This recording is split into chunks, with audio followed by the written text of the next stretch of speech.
Value the deal, all cash. You've seen the process we're going to go through before.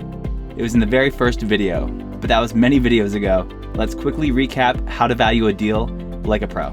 In order to value a deal, we need to know the cash flow generated by the investment. Here's our 3-year projection, and here's what we expect to receive over the next 3 years. Total cash flow. Now, I just want to remind you that we don't have a purchase price yet. We are working backwards in a sense, in that we are looking at what is the investment going to produce in cash flow in the future, and how much is that future cash flow worth to us today. We don't have a price in our mind right now. It's what is the opportunity, which is the future cash flow, and how much am I willing to pay for that opportunity? Again, it's a little bit backwards. In the traditional sense, most people approach investments, here's the price I'm willing to pay, what's my return? Price, then return. Whereas when we value the deal this way, we say, here's the future cash flow I'm probably going to receive. Based on this return that I want or need, I'd be willing to pay up to this dollar amount. So we have our cash flows right here at the bottom. The next step is to determine the return we want and then figure out how much we're going to pay for each year of these 3 years of cash flows. Going back to that scenario of the value of $1 over the next 3 years, $1 today, if you want a 10% return, needs to be $1.10 in year 1.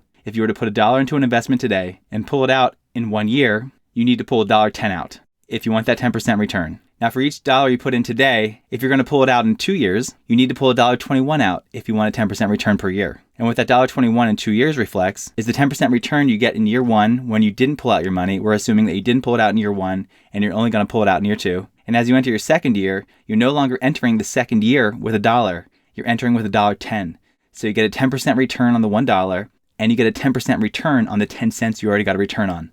You started that second year with $1.10, not $1. So your return is reflected in an 11-cent increase. So in year 2, you want to pull $1.21 out of the investment. If you pull $1.21 out of the investment in year 2, that's equivalent to a 10% return per year for 2 years.